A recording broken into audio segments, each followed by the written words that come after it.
ओम नमः शिवाय, ओम नमः शिवाय। हर हर भोले नमः शिवाय। नमः शिवाय, ओम नमः शिवाय। हर हर भोले नमः शिवाय।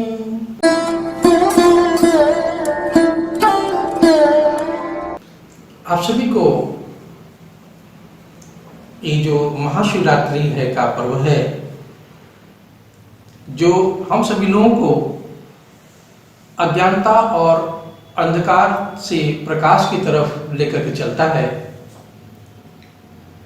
सनातन मिशन चैनल की पूरी टीम की तरफ से मैं पूरे देशवासियों को बधाई और बहुत बहुत धन्यवाद अर्पित करता हूँ।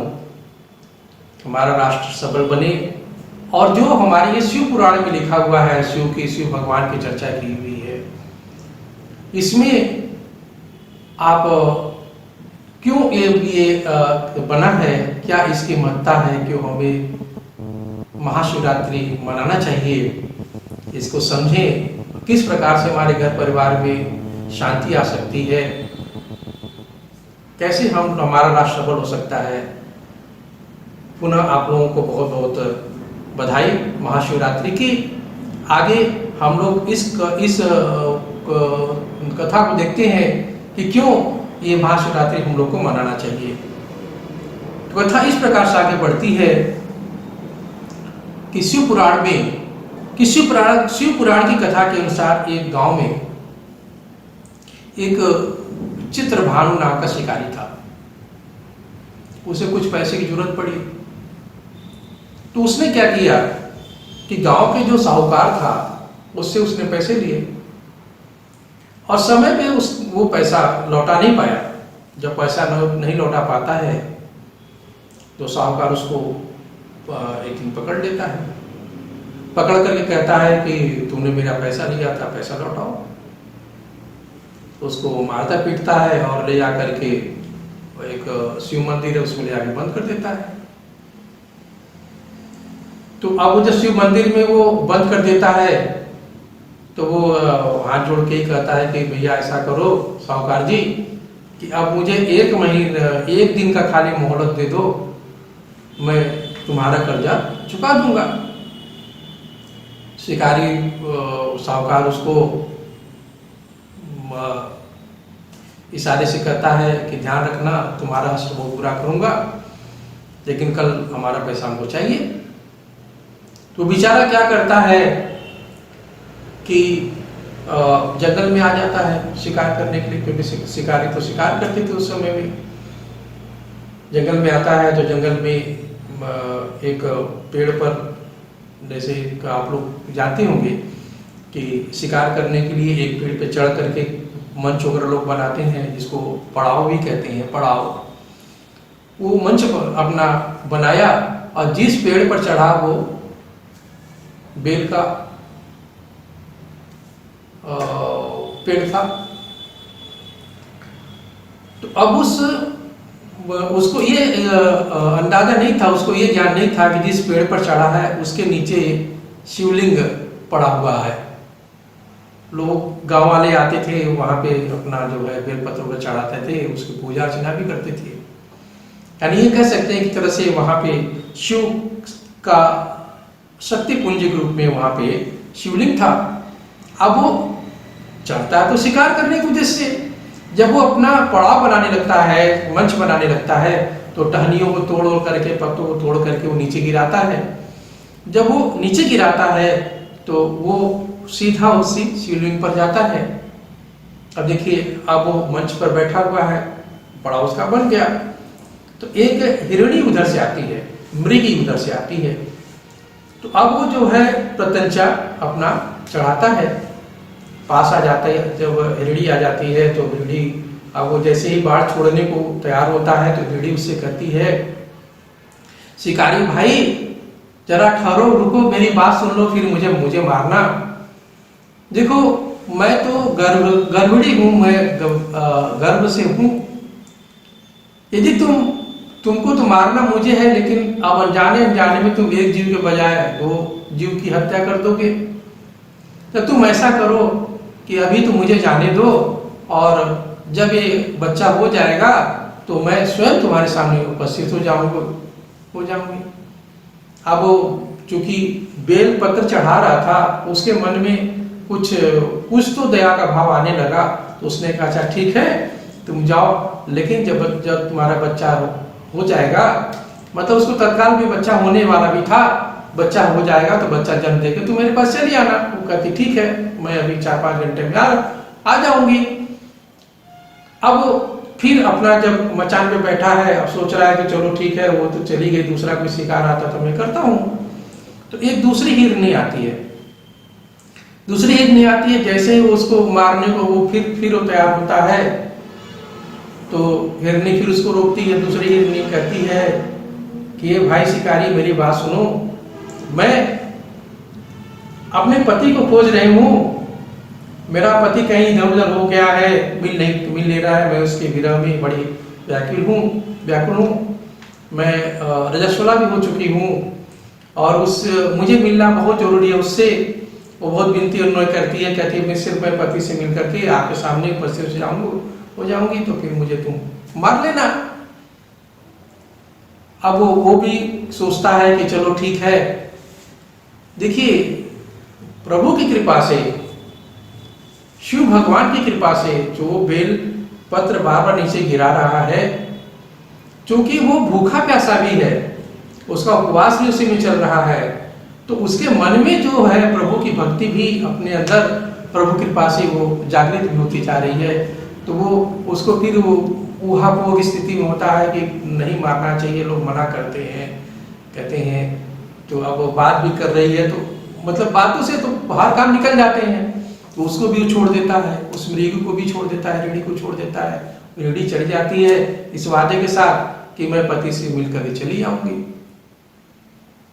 अब वो एक पहर और बीत जाता है रात का, तो अब वो एक तीसरी मृगी आती है, हिरणी आती है, उसके साथ दो तीन बच्चे थे। तो अब वो कहता कि अब वो तो मैं इसको मारूंगा जरूर, चाहिए कुछ भी कहे। तो अब वो प्रत्यंचा फिर चढ़ाता है, बाण संधान करता है, छोड़ने को जैसे होता है तो वो हिरणी हाथ जोड़ के कहती है, आंखों में आंसू भर के कहती है कि तुम बेशक मुझको मार लो, लेकिन मेरी बात तो सुन लो आप भैया। ये छोटे छोटे बच्चे हैं, इन छोटे छोटे बच्चों को मैं इसके पिता के पास पहुंचा दूं, फिर मुझे तुम मार लेना। शिकारी कहता है कि तुम लोग हमको मूर्ख समझ रही हो, अरे मेरे बच्चे भी तो भूखे प्यासे हैं, मैं यदि शिकार करके नहीं ले जाऊंगा तो वो क्या खाएंगे, और मैं साहूकार का ऋण कैसे चुकाऊंगा। तो रीढ़ी कहती है कि बस 1 घंटे का समय दो, पति मेरा आ जाता है, मैं उस बच्चों को पति के पास पहुंचा देती हूँ, फिर इसके बाद तुम जो है मुझको मार लेना। अब उसको भी छोड़ देता है। तो वो शिकारी उस मृगी को भी छोड़ देता है, अच्छा ठीक है, अपने बच्चों को तुम पति के पास छोड़ करके आ जाओ। अब देखिए, तीसरा पहर होने को है, यानी भोर होने को है। इतने में उसको एक मृग दिखाई पड़ता है, हिरण दिखाई पड़ता है। अब वो अपना बाण जो है वो चढ़ा के मारने ही वाला है उसको। तो वो हिरण कहता है कि रुको रुको, बस 1 मिनट रुको, मेरी बात सुनो तुम। अभी तुमने मृगी को छोड़ा है, हिरणी को छोड़ा है, तीनों को, उन सबका पति मैं ही हूं। यदि तुमने उन सबको मार दिया है तब मुझे तुम तुरंत मार दो, क्योंकि मैं उनकी वेदना को नहीं सह पाऊंगा, मुझे तुरंत मार दो। और यदि उनको नहीं मारा है तो मैं सिर्फ एक बार उनसे मिल लूं, फिर तुम मुझे मार देना। अब देखें कि अब कितना ये सुंदर बात यहां पर आती है कि उपवास भी हो गया, रात्रि जागरण भी हो गया। शिवलिंग पर बेलपत्र भी तोड़ तोड़ के चिंता में गिराता भी जा रहा था। उस शिकारी का हृदय भी उसमें निर्मल हो जाता है, उसमें भगवान की शक्ति का, भगवत शक्ति का वास भी हो जाता है। अब उसका मन एकदम निर्मल मन जन सो नहीं पावा, अब मोही कपट छल छिद्र न भावा। भगवान कहते हैं कि जो मन, जिनका मन निर्मल हो जाता है, जिनके मन में कोई छल कपट नहीं है, उनको मैं तो स्वयं प्राप्त हो जाता हूं। तो अब देखिए अब वो धनुष बाण उठा के रख देता है, कहता अब हिंसा करने का भी उसका मन नहीं है। अब प्रभु शिव की अनुकंपा से उसका हिंसक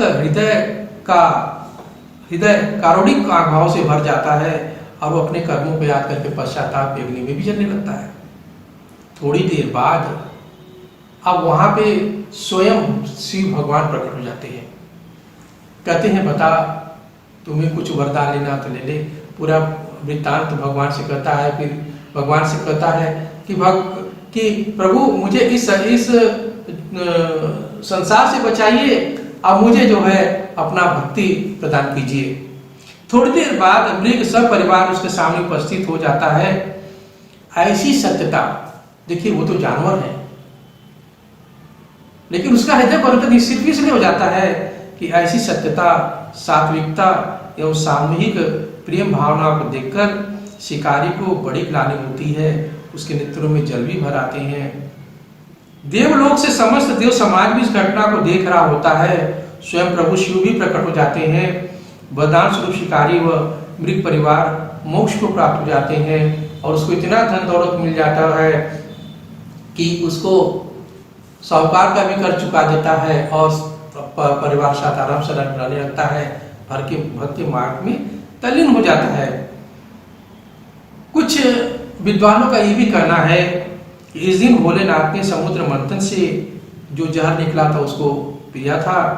ऐसा करके उन्होंने संसार को बुरी आत्माओं से, नकारात्मकता से, अंधकार से और निराशा से बचाया था। तो कहने का मतलब है शिवरात्रि की जब आप पूजा, उपवास और आराधना करते हैं तो आपकी भी भगवत भक्ति की प्राप्ति होती है, आपका भी घर संसार अच्छा होता है और आप भी संबल हो जाते हैं, राष्ट्र शक्त होने लगता है। एक छोटा सा भजन। ओम नमः शिवाय, ओम नमः शिवाय, हर हर भोले नमः शिवाय, नमः शिवाय, ओम नमः शिवाय, हर हर भोले नमः शिवाय। रामेश्वराय शिव रामेश्वराय, हर हर भोले नमः शिवाय। रामेश्वराय ओम नामेश्वराय, हर हर भोले नमः शिवाय। नमः शिवाय ओम नमः शिवाय, हर हर भोले नमः शिवाय। बोलिए पार्वती पते नमः। हर हर